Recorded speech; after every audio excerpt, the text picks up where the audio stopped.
क्या आप जानते हैं भारत में पहली बार दिवाली कब और कैसे मनाई गई थी? क्या इसमें पटाखे फोड़े गए थे? क्या इसमें दिए जलाए गए थे? इस वीडियो में हम आपको रामायण के उस परम आनंदमय क्षण की इस कहानी सुनाएंगे जब लंकापति रावण का वध करने के बाद श्री राम, माता सीता और लक्ष्मण पुष्पक विमान से अयोध्या लौटकर आए थे। पवन पुत्र हनुमान से खबर मिलते ही भरत ने पूरी अयोध्या को कैसे सजाए और नंदीग्राम तक रास्ते को समतल करवाए। देखिए, शंखों और नगाड़ों की गूंज में अयोध्या वासियों ने दीपावली मनाई। आइए देखते हैं इस पहली दिवाली का विवरण वाल्मीकि जी ने अपने रामायण में कैसे किए हैं। जय जय सीताराम। हनुमान जी से श्री राम द्वारा रावण को मारकर अयोध्या लौटने का बहुत खुशी भरा समाचार सुनकर शत्रुओं को हराने वाले वीर भरत ने अपने भाई शत्रुघ्न को यह आदेश दिया। पवित्र आचरण वाले लोग कुल देवताओं और नगर के सभी मंदिरों में गाजे बाजे के साथ सुगंधित फूल चढ़ाकर पूजा करें। स्तुति और पुराणों को जानने वाले कवि, सभी भाट बाजे बजाने में माहिर लोग, सभी नर्तकियाँ, रानियाँ, मंत्री, सेना सैनिकों की पत्नियाँ, ब्राह्मण, क्षत्रिय और व्यापारी संघों के मुखिया, ये सब श्री राम के मुख कमल का दर्शन करने के लिए नगर से बाहर चलें। भरत जी का यह आदेश सुनकर शत्रुवीर का नाश करने वाले शत्रुघ्न ने हजारों मजदूरों के दल बनवाए और उन्हें आज्ञा दी कि वे ऊंची नीची जमीन को समतल कर दें और अयोध्या से नंदीग्राम तक का रास्ता साफ कर दें। आसपास की पूरी जमीन पर बर्फ के समान ठंडा पानी छिड़क दिया जाए। इसके बाद दूसरे लोगों को रास्ते में सब तरफ खील और फूल बिखेरने के लिए कहा गया। यह सुनकर नगर की सड़कों के दोनों ओर ऊंची पताकाएं फहराई जाएं। कल सूर्योदय तक लोग नगर के सभी मकानों को सुनहरी फूलों की मालाओं, घने फूलों के मोटे गजरों, बिना धागे के कमल आदि के फूलों और 5 रंग के आभूषणों से सजा दें। राजमार्ग पर अधिक भीड़ न हो, इसके लिए सैकड़ों लोग व्यवस्था में लग जाएं। शत्रुघ्न का यह आदेश सुनकर सब लोग बहुत खुशी के साथ उनका पालन करने लगे। वृष्टिजयंत, विजय, सिद्धार्थ, अर्थसाधक, अशोक, मंत्रपाल और सुमंत्र, ये 8 मंत्री ध्वजा और गहनों से सजे हुए मस्त हाथियों पर चढ़कर चले। दूसरे बहुत से बड़े वीर सोने की रस्सियों से सजे हाथियों, घोड़ों और रथों पर सवार होकर निकले। ध्वजा पताकाओं से सजे हजारे घोड़ों और घुड़सवार तथा हाथों में शक्ति, सृष्टि और पास लिए हजारों पैदल योद्धाओं से घिरे वीर पुरुष श्री राम की अगवानी स्वागत के लिए गए। इसके बाद राजा दशरथ की सभी रानियां कौशल्या और सुमित्रा को आगे करके अपनी सवारियों पर चढ़कर निकलीं। कैकेयी सहित सभी रानियां नंदीग्राम आ पहुँचीं। धर्मनिष्ठ और धर्म को जानने वाले भरत मुख्य ब्राह्मणों, व्यापारी वर्ग के मुखियाओं, वैश्यों और हाथों में माला और मिठाई लिए मंत्रियों से घिरे हुए अपने बड़े भाई की चरण पादुकाओं को सिर पर रखकर शंखों और नगाड़ों की गंभीर आवाज के साथ चले। उस समय बंदी जन उनका स्वागत कर रहे थे। उनके साथ सफ़ेद मालाओं से सजा सफ़ेद छत्र और राजाओं के योग्य सोने से मढ़े हुए 2 सफ़ेद चमर भी थे। व्रत रखने के कारण भरत जी दुबले और कमज़ोर दिख रहे थे। उन्होंने वल्कल वस्त्र, पेड़ की छाल के वस्त्र और काले हिरण का चमड़ा पहन रखा था। भाई के आने की खबर सुनकर उन्हें पहले तो बहुत खुशी हुई थी, पर महात्मा भरत उस समय श्री राम की अगवानी के लिए आगे बढ़े।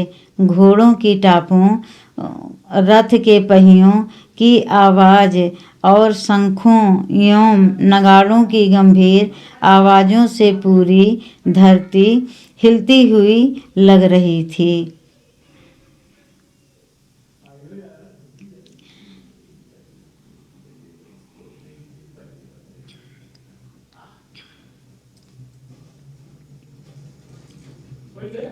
शंखों और नगाड़ों की आवाज़ों के साथ मिल रहे हाथियों के चिंघाड़ने के शब्द भी धरती को कंपा रहे थे। जब भरत जी ने देखा कि अयोध्या नगरी के सभी नागरिक नंदीग्राम में आ गए हैं, तब उन्होंने पवन पुत्र हनुमान जी से कहा, वानर वीर, वानरों का मन स्वभाव से ही चंचल होता है। कहीं आपने भी तो वही चंचलता तो नहीं दिखाई? कहीं श्री राम के आने की झूठी खबर तो नहीं फैला दी?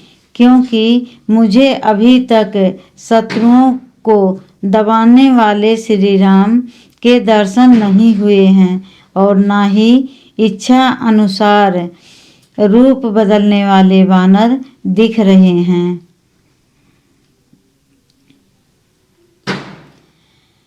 ऐसा कहने पर हनुमान जी ने भरत जी से कहा, भरत राजमुनि की कृपा से रास्ते के सभी पेड़ हमेशा फल फूल रहे हैं और उनसे शहद की धाराएं गिर रही हैं।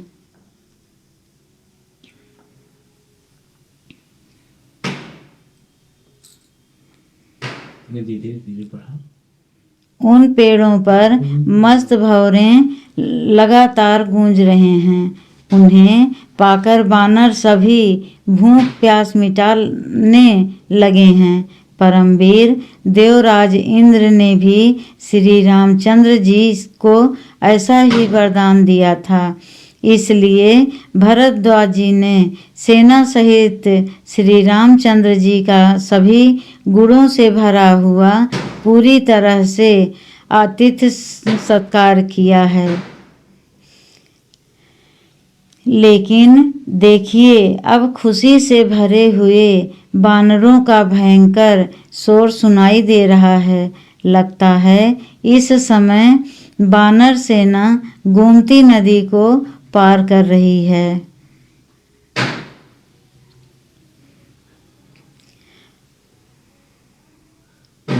उधर सालवन की ओर देखिए, कैसी धूल उड़ रही है। मैं समझता हूँ बानर लोग सालवान को हिला रहे हैं। देखिए, यह रहा पुष्पक विमान जो दूर से चांद के समान दिख रहा है। इस दिव्य पुष्पक विमान को विश्वकर्मा ने अपने मन के संकल्प से ही बनाया था। महात्मा श्री राम ने रावण को उसके संबंधियों सहित मारकर इसे पाया है। श्री राम का वाहन बना हुआ यह विमान सुबह से सूरज की तरह चमक रहा है। इसकी रफ्तार मन के समान है। यह दिव्य विमान ब्रह्मा जी की कृपा से कुबेर को मिला था।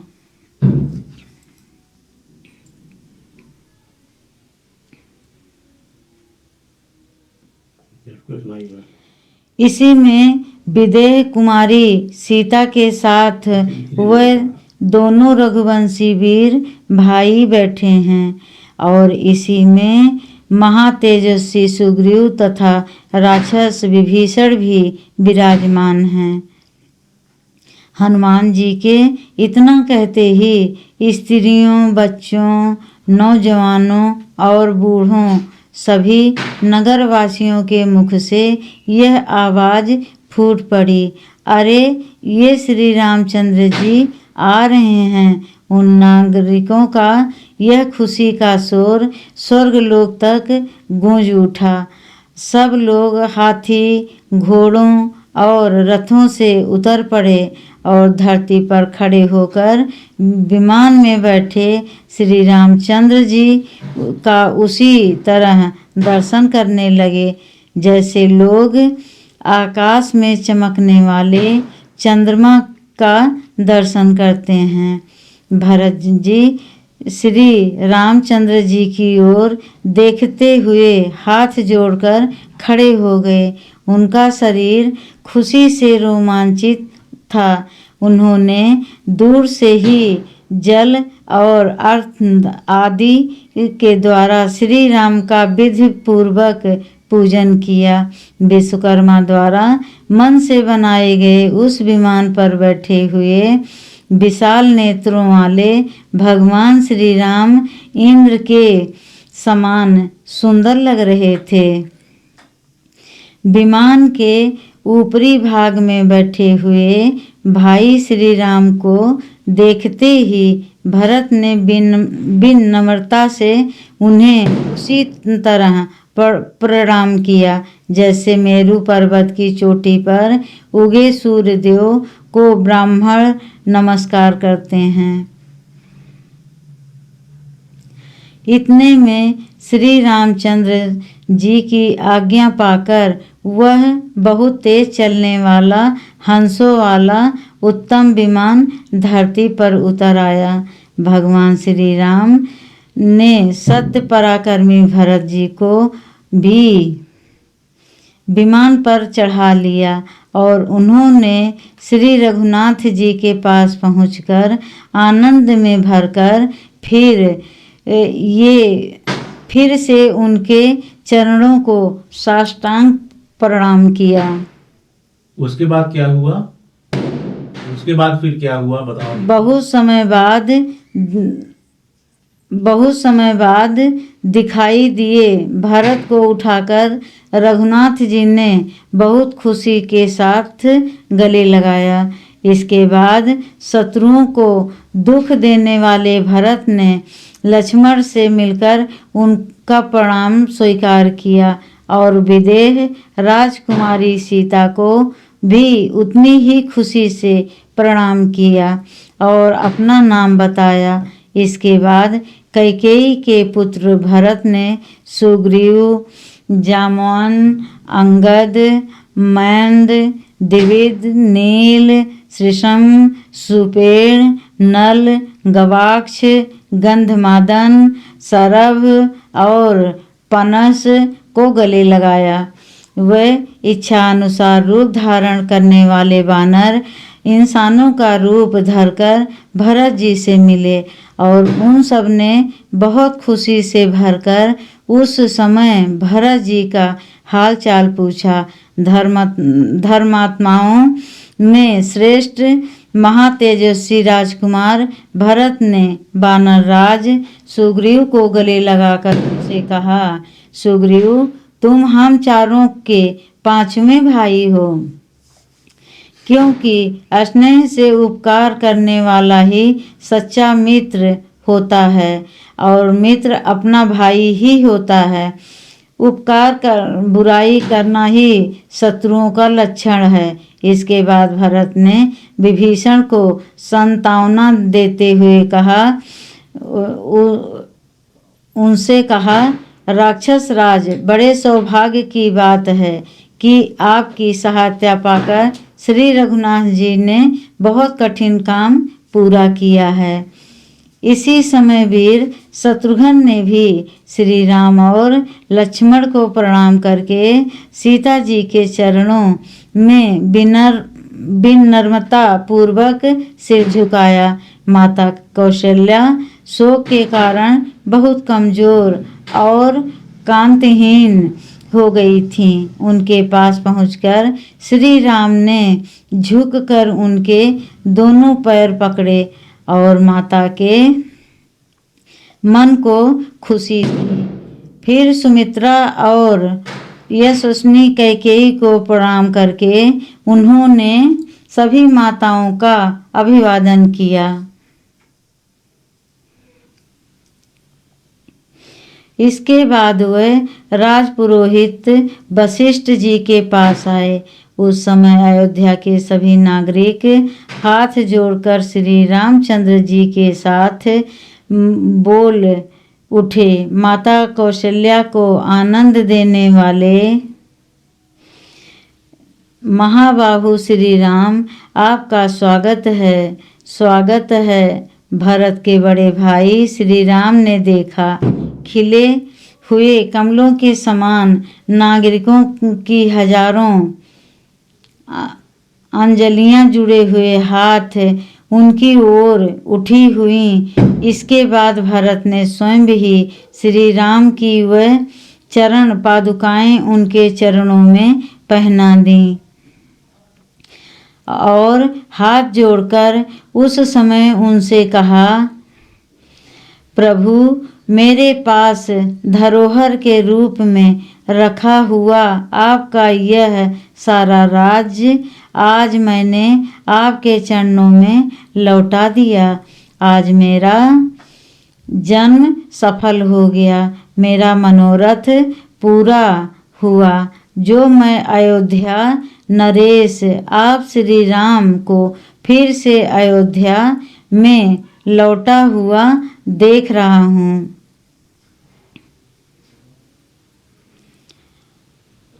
आप राज्य का खजाना, कोठार, घर और सेना सब देख लें। आपके प्रताप से ये सारी वस्तुएं पहले से 10 गुनी हो गई हैं।